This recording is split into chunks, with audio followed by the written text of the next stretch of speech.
Hello friend, this is Shivani Chauhan. Welcome to easy path education. So आज हम start करेंगे education that is paper 2 की UGC net के, है ना। उसमें आज हम यूनिट 9 को स्टार्ट करेंगे। यूनिट 9 में आज हम पढ़ेंगे पोस्ट स्कोप के बारे में, है ना। तो पोस्ट स्कोप क्या होता है इसके बारे में पढ़ेंगे आज की वीडियो में। स्टार्ट करते हैं।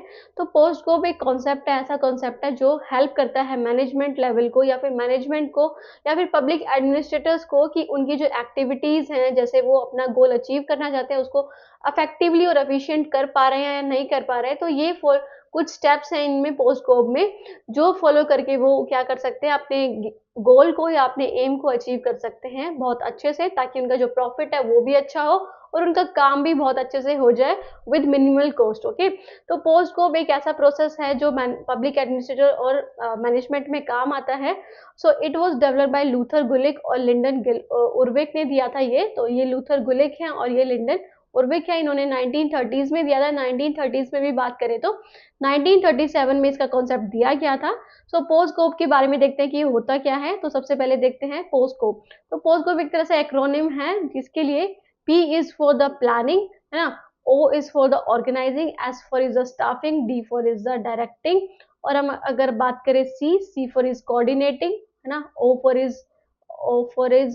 C O for coordinating, okay sorry. फिर उसके बाद है रिपोर्टिंग, आर से रिपोर्टिंग और बी से बजटिंग। तो this is the acronym for this staff, that is planning, organising, staffing, directing.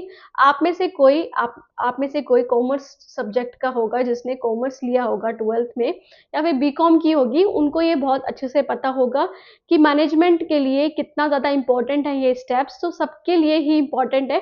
अगर आप छोटी से छोटी एक्टिविटीज़ भी करते हो, फॉर एग्जाम्पल अगर आप ट्रिप पे भी जाते हो, ट्रिप पे भी अगर जाओगे, तो अगर इन स्टेप्स को फॉलो करोगे, पोस्ट कोप के स्टेप्स को फॉलो करोगे, तो आप अपनी ट्रिप को एक अच्छा बना सकते हो कि उसमें एक तरह से आप बजट डिसाइड कर सकते हो कि कितना बजट होना चाहिए, कितना बजट हमारे पास है। उसके अकॉर्डिंग अपनी अपनी प्लानिंग करोगे ना, कि आप क्या प्लान करोगे, कहाँ जाना पसंद करोगे, कितने दिन तक वहाँ पे स्टे करना है। तो छोटी से छोटी चीज आप इसके जरिए कर सकते हो, है ना। सो बात करते हैं प्लानिंग की। तो प्लानिंग क्या होता है, ये डिटरमाइन करता है कि what need to be done and how to do it. सबसे पहले तो आपको डिसाइड करना होता है कि क्या आपको करना है और कैसे करना है, वो सब प्लानिंग में आ जाता है। फॉर एग्जाम्पल आप पढ़ाई के लिए भी स्ट्रेटेजी बनाओगे, तो सबसे पहले प्लान करोगे कि कैसे आपको, मतलब क्या करना है। आपको यूजीसी नेट के लिए प्रिपरेशन करनी है, सी टेट के लिए प्रिपरेशन करनी है, एच टेट के लिए प्रिपरेशन करनी है। ओके, फिर ऑर्गेनाइजिंग स्टेप आ जाएगा। ठीक है, ऑर्गेनाइजिंग में क्या होगा, arranging resources and task to achieve objectives.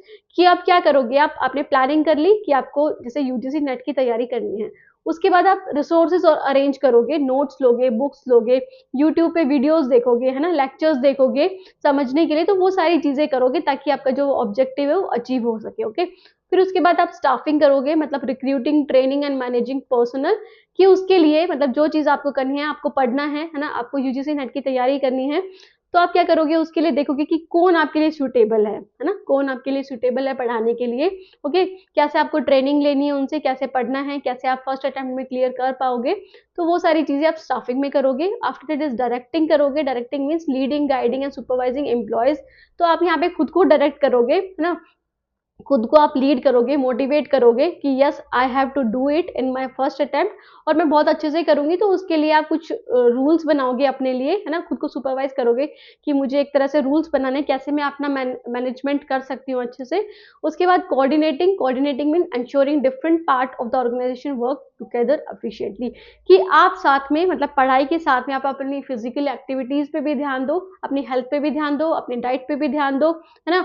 और बाकी काम में भी आप अपनी, जो आप अगर यूनिवर्सिटीज में पढ़ रहे हैं तो आप उस पर भी ध्यान दो। तो कैसे आप कोऑर्डिनेट करोगे उन सब में। फिर उसके बाद रिपोर्ट करोगे। रिपोर्ट इन द सेंस कि आप जैसे जो आपने पढ़ा है, जो आपने देखा है ना, उसको एक तरह से लिख दोगे कि मैं यहाँ से पढ़ूंगी, यहाँ से मैं ऑर्गेनाइज करूंगी, मतलब मेरे जो एक तरह से कंटेंट है वो ये होंगे, है ना। उसको रिपोर्ट कर दोगे आप। रिपोर्ट इन द सेंस कि लिख दोगे, है ना, अपने उसमें। मैं आपके पॉइंट ऑफ पर्सपेक्टिव से बता रही हूँ। ओके, फिर है कि keeping stakeholder inform through records and communication. कि खुद को ये बता दोगे कि हाँ मुझे यहाँ यहाँ से करना है। ओके, फिर बजटिंग बनाओगे, मैनेजिंग फाइनेंशियल रिसोर्सेज एफिशिएंटली, कि अफेक्टिवली सॉरी। तो आप क्या करोगे, जो आपके रिसोर्सेज हैं उसको अफेक्टिवली लगाओगे। कि फॉर एग्जांपल आप जैसे आप पढ़ोगे तो पढ़ने में आपको ज़्यादा रुपए चाहिए, आपको कहीं से कोचिंग लेनी है, तो आप उसके लिए बजट बनाओगे कि मुझे इसके लिए इतना रखना है। और फिर अगर आपको जिम में भी जाना है, फिजिकल अपना देखना है कि आप फिजिकल फिट कितने हो, उस पे भी ध्यान रखना है, तो उस पे बजट लगाओगे अपना अमाउंट, है ना। तो वो सारी चीज़ें किस में आ जाएंगी, पोस्ट ग्रेड में आ जाएंगी। मैंने एक एग्जाम्पल लिया है आपको समझाने के लिए, ताकि आपको इजीली समझ आ सके। तो यूजीसी नेट में से रिलेटेड क्या क्वेश्चन आ सकता है, इससे रिलेटेड एक तो इसका पूरा जो एक्रोनिम है वो आ सकता है कि पहले कौन सा स्टेप आता है, फिर दूसरा कौन सा आता है, तीसरा कौन सा आता है ना। तो ऐसे आ सकता है। और किसने ये कॉन्सेप्ट दिया था, कॉन्सेप्ट गिवन बाय, ऐसे पूछ सकते हैं आपसे, है ना। और कब दिया था ये भी आ सकता है। तो मतलब अब तो जैसे ऐसे नॉर्मल क्वेश्चंस नहीं आते, अब आपको 3-4 स्टेटमेंट होती है, जैसे which of the following is not related to which of the following, है ना, which of the following statement is not related to, okay, is not related to POSDCORB, okay, POSDCORB. तो ऐसे आपको question आ जाएगा, उसमें कुछ statements आ जाएंगी, जैसे कि पोस्ट कोब में आपको ये प्लानिंग की जगह यहाँ पे पर्सपेक्टिव दे देंगे, है ना, पर्सपेक्टिव दे देंगे, यहाँ पे ऑर्गेनाइजिंग ही दे देंगे। तो ऐसे आपका स्टेप लिख देंगे। दूसरा आपको दे देंगे कि ये डेवलप की गई थी 1940s में, डेवलप की गई थी, ओके। थर्ड आपको ये पॉइंट दे देंगे कि ये किसने की थी, तो उसमें आपको नाम बता देंगे, तो सही जैसे नाम दे देंगे ना। तो उर्विक ने की थी, उर्विक ने, है ना, उर्विक ने की थी एंड गुलिक ने की थी, तो ये बता देंगे।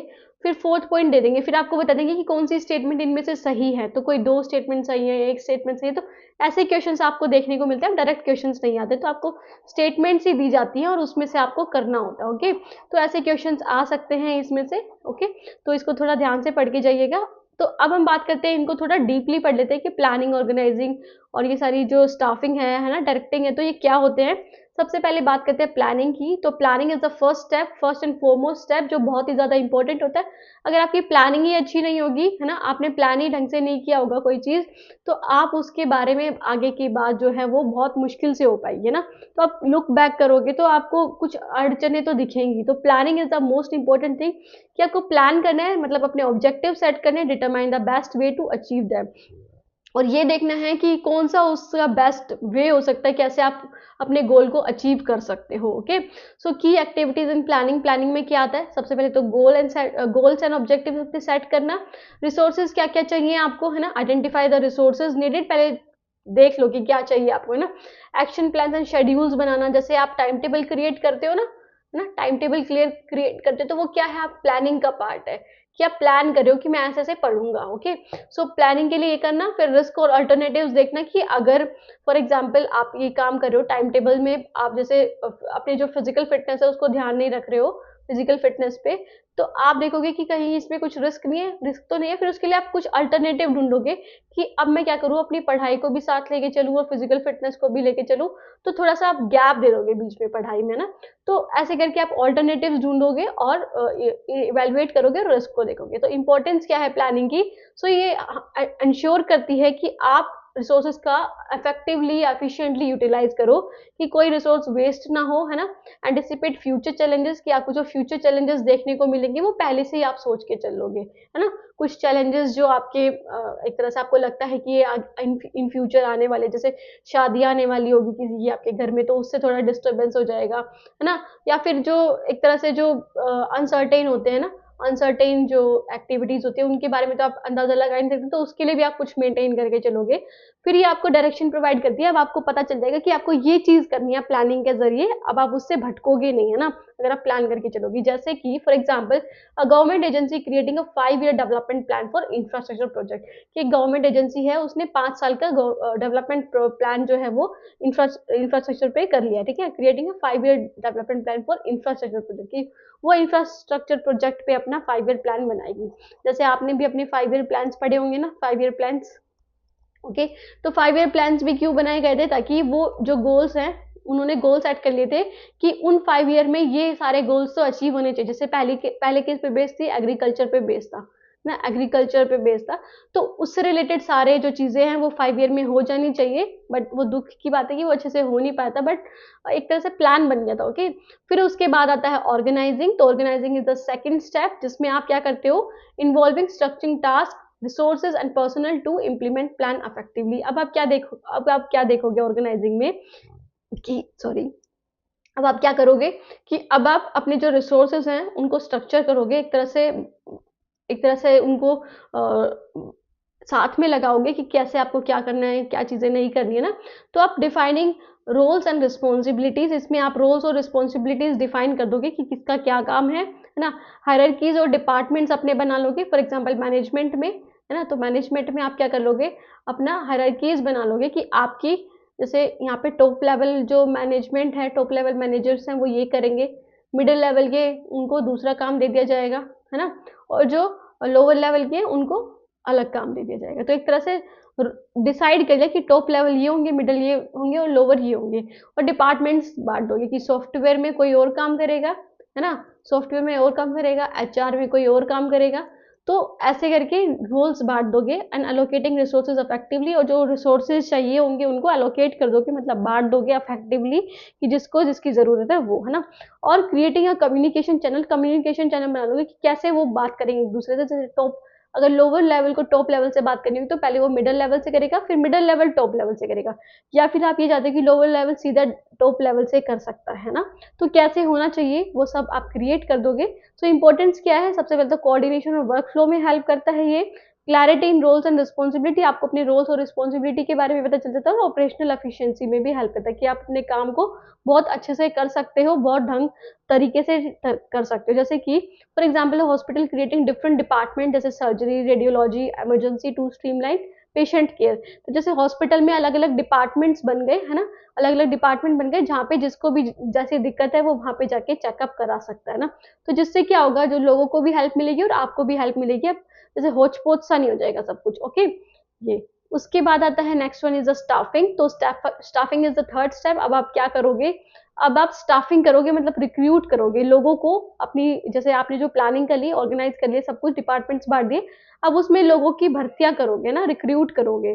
तो लोगों को उसमें लेकर आओगे प्लेसमेंट के थ्रू, है ना, या फिर आप जॉब्स या वैकेंसीज निकालोगे। तो ट्रेनिंग दोगे, जो है उनको ट्रेनिंग दोगे, और मेंटेनिंग अ स्किल्ड वर्कफोर्स, और ऐसी वर्कफोर्स मतलब ऐसे लोगों को लाओगे जो उस स्किल में एक तरह से माहिर हो, है ना। सो की एक्टिविटीज क्या है इसमें, तो रिक्रूटमेंट और सिलेक्शन करोगे एम्प्लॉयज का, उनको ट्रेनिंग दोगे, डेवलपमेंट प्रोग्राम्स दोगे, जैसे वर्कशॉप ऑर्गेनाइज करा दोगे उनके लिए, है ना। तो उनको उनकी स्किल्स जो बेटर हो सके उसके लिए उनको फील्ड ट्रिप्स पे सेंड कर दोगे, फील्ड ट्रिप्स पे भेज दोगे आप ना, ताकि उनकी जो स्किल्स है वो इम्प्रूव हो सके, वो देख सके, लोगों से मिल सके। परफॉर्मेंस इवेल्युएशन करोगे एंड अप्रेजल्स, मतलब देखोगे कि कौन कितना माहिर है, कौन कितना सही है, उसके अकॉर्डिंग उसको काम दोगे। और employ motivation and retention strategies भी बताओगे कि मतलब आपको, मतलब एक तरह से मोटिवेशन के लिए भी वे बनाओगे ना, कि आप मोटिवेट करते रहो एम्प्लॉय को ताकि वो अपने एक तरह से एम की तरफ ही चलते रहें। इंपॉर्टेंस क्या है, तो right people are in the right job. अगर हम स्टाफिंग करेंगे, ध्यान से ढंग से करेंगे, तो जिसकी जैसी स्किल होगी उसी के अकॉर्डिंग उनकी जॉब होगी, है ना। तो राइट पीपल आ सकेंगे राइट जॉब पे, जो स्किल्स हैं उस जॉब पे वो आ सकेंगे। और इससे क्या होगी, एम्प्लॉय प्रोडक्टिविटी बढ़ेगी, मतलब अगर सही लोग सही काम पे आएंगे तो इससे प्रोडक्टिविटी बढ़ेगी, मतलब काम बहुत अच्छे से होगा, सेटिस्फेक्शन भी मिलेगी लोगों को भी, मतलब जो एम्प्लॉयज हैं उनको भी और जो मैनेजर्स हैं उनको भी, ओके। आफ्टर दैट टर्नओवर ज्यादा हो, मतलब टर्नओवर कम होगा, मतलब लोग छोड़ के नहीं जाएंगे, है ना, जॉब्स को छोड़ के नहीं जाएंगे, या फिर उनका जो कॉस्ट है वो कम हो जाएगी, है ना, हायरिंग कॉस्ट कम हो जाएगी अगर सही लोग सही जॉब पेंगे, अगर स्टाफिंग ढंग से करेंगे। जैसे कि company hiring and training software development for a new tech project, की वो कोई कंपनी है, वो कोई प्रोजेक्ट ओपन करिए तो उसके लिए उसने हायर कर लिए एम्प्लॉयज, है ना। तो उसने क्या करिए, सॉफ्टवेयर डेवलपर्स जो है वो हायर कर लिए। वो किसके लिए कर लिए, जो उनकी हेल्प करेंगे कि कैसे सॉफ्टवेयर डेवलप करना है ना। तो वो सारी चीज़ों में वो हेल्प कर देंगे। After that is the directing. तो directing is the fourth step, जिसमें क्या आता है, leading, guiding and supervising employees to achieve organisation goal. इसमें क्या करते हैं, इसमें जो मैनेजर्स होते हैं, जो टॉप लेवल मैनेजर्स होते हैं, वो क्या करते हैं, वो जो एम्प्लॉयज हैं उनको लीड करते हैं, है ना, मतलब लीड करते हैं, उनको एक तरह से दिशा दिखाते हैं, गाइड करते हैं और सुपरवाइज करते हैं, उन पे निगरानी रखते हैं कि वो सही काम कर रहे हैं नहीं कर रहे, ताकि ऑर्गेनाइजेशन का गोल अचीव हो सके। सो इसके कुछ एक्टिविटीज हैं, जैसे इंस्ट्रक्शन देना, गाइडेंस देना, उन्हें मोटिवेट करना है एम्प्लॉयज को ताकि वो अपना बेस्ट कर सके, है ना, चाहे इंसेंटिव के थ्रू, चाहे इंट्रिंसिक मोटिवेशन देना, चाहे एक्सट्रिंसिक मोटिवेशन देना, okay. Communication and decision making में, मतलब बातचीत करना, अगर किसी को कोई परेशानी है तो उसको हल करना, उसका कोई सोल्यूशन ढूंढना, तो रिजोल्व करना। अगर डायरेक्टिंग अच्छी होगी तो मतलब एक तरह से आम सी बात है कि प्रोडक्टिविटी भी अच्छी होगी लोगों की। अगर आप बात ही नहीं करोगे अपने एम्प्लॉयज से, तो कैसे उनकी प्रॉब्लम्स को समझ पाओगे और कैसे वो अपना मान के उस काम को करेंगे ना। सो सुपरवाइज करना, उन पे निगरानी रखना और उनकी परफॉर्मेंस को मॉनिटर करना कि कितना उन्होंने आप आपकी जॉब के लिए या फिर आपके काम के लिए उन्होंने कितना काम किया है ना, कितने अच्छे से काम किया, उनकी परफॉर्मेंस मेजर करते रहना। तो ये सारी चीजें कर सकते हो डायरेक्टिंग में। सो इससे क्या होगा, एफिशिएंसी इंक्रीज होगी, प्रोडक्टिविटी इंक्रीज होगी, टीम कोऑर्डिनेशन बढ़ेगा, मोराल आएगा, मतलब जो एम्प्लॉयज हैं वो एक तरह से मोराल आएगा उनके अंदर, मतलब वो थोड़े मोटिवेटेड होंगे, है ना, और जॉब सेटिस्फेक्शन भी मिलेगा अगर उनसे बातचीत करते रहेंगे तो।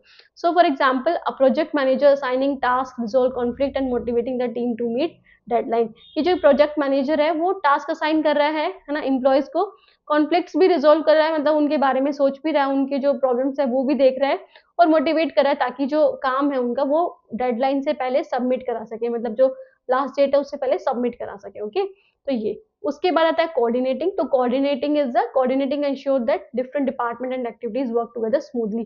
कि अलग अलग डिपार्टमेंट जो है, मतलब वो दोनों साथ मिलकर क्या कर सके, अच्छे से काम कर सके ना। क्योंकि कोई ना कोई हर डिपार्टमेंट एक दूसरे पे डिपेंडेंट है ना। हम सब भी एक दूसरे पे डिपेंडेंट है। जैसे एडमिनिस्ट्रेटर हैं, जो एडमिनिस्ट्रेटर्स जो हैं वो किसकी वजह से चलेंगे, जब हमारा टीचिंग वाला डिपार्टमेंट चलेगा ना। जब हमारा टीचिंग वाला डिपार्टमेंट, हम कुछ एक्टिविटीज लेकर आएंगे, हमें कुछ लेटर्स करवाने, तो हम एडमिनिस्ट्रेटिव स्टाफ के पास जाएंगे ना। तो ये सारे एक तरह से एक दूसरे से डिपेंडेंट, एक दूसरे के साथ डिपेंडेंट है। तो अगर वो सारे मिलके एक साथ काम करेंगे तो वर्क और अच्छा होगा। सो अलाइनिंग इंटर डिपार्टमेंटल एक्टिविटीज की, उनको बताना कि वो कैसे एक दूसरे से डिपेंडेंट है, तो उन सबको साथ में लेके चलना। एंश्योरिंग टीम कोलैबोरेशन की, टीम कोलैबोरेशन बनाना कि साथ में सब काम करे, ध्यान से काम करे, है ना।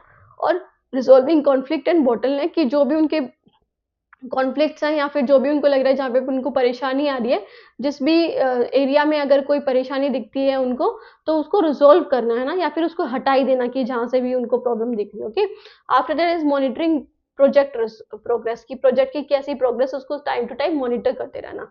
तो इंपॉर्टेंस क्या है, पहले तो डुप्लीकेशन ऑफ वर्क बचेगा, है ना। डुप्लीकेशन ऑफ वर्क बचेगा कि अब अगर डिपार्टमेंट्स अलग अलग होंगे तो सब अपना अपना काम करेंगे। ओके, एनहांस टीम एफिशिएंसी बढ़ेगी और सिंक्रोनाइजेशन होगा, है ना। तो सिंक्रोनाइजेशन होगा और एफिशिएंसी बढ़ेगी, मतलब लोग जो है मिलकर काम करेंगे, और मिलकर काम करेंगे तो वो अपने जो काम है, अपनी जो एक्टिविटीज हैं वो एक तरह से रोल्स की तरह, रिस्पॉन्सिबिलिटी की तरह लेंगे। ओके, फिर बेटर डिसीजन मेकिंग होगा, बेटर डिसीजन मेकिंग होगा क्योंकि वो ध्यान से काम करेंगे अपना। सो जैसे एग्जांपल है, supply chain manager coordinating between production, warehousing and delivery team. एक सप्लाई चेन मैनेजर है, वो कोऑर्डिनेट कर रहा है किसके बीच में, प्रोडक्शन टीम के बीच में, है ना, जो प्रोडक्शन कर रहे हैं, जो वेयर हाउसिंग का काम कर रही है, जो स्टोरेज का काम कर रही है, और डिलीवरी टीम्स में, कि वो तीनों मिलके कैसे काम करेंगे। अगर प्रोडक्टिविटी अच्छी होगी, प्रोडक्शन अच्छा होगा, तो वेयर हाउसिंग में सामान जाएगा ना, वो काम करेंगे। वेयर हाउसिंग में जाएगा तो डिलीवरी टीम को भी हेल्प मिलेगी कि वो भी अब फिर डिलीवर कर पाएंगे टाइम टू टाइम। ओके, तो ये सारी चीजें। उसके बाद आ जाता है next one is the reporting. तो reporting is the six step, है ना, पोस्ट कोप का। पोस्ट कोप का भी सिक्स स्टेप है। हमने प्लानिंग कर लिया, ऑर्गेनाइजिंग कर लिया, स्टाफिंग कर लिया, डायरेक्टिंग कर लिया, है ना, कंट्रोलिंग कर लिया, और अब हम करेंगे, सॉरी, कोऑर्डिनेटिंग कर लिया, और अब हम करेंगे ओ भी कर लिया हमने ना, सॉरी, कोऑर्डिनेटिंग सीओ, मैं हमेशा भूल जाती हूँ, कोऑर्डिनेटिंग सीओ, है ना। तो सीओ भी कर लिया हमने, अब हम करेंगे R, that is reporting. So reporting का क्या मतलब है, collecting, analysing and sharing information to ensure transparency. कि जो आप काम कर रहे हो, जो जैसे आपने प्लान किया, ऑर्गेनाइज की थी एक्टिविटीज, अब आप उसको कलेक्ट कर रहे हो, है ना, कलेक्ट कर रहे हो, एनालाइज कर रहे हो कि क्या काम ढंग से हो रहा है, और शेयर कर रहे हो लोगों के साथ, एम्प्लॉयज के साथ, ताकि ट्रांसपेरेंसी बनी रहे, है ना, पारदर्शिता बनी रहे, और अकाउंटेबिलिटी की आप अपने काम के लिए जवाबदेह हो, है ना, जवाबदेह हो आप अपने काम के लिए। तो उसके लिए आप रिपोर्टिंग करोगे।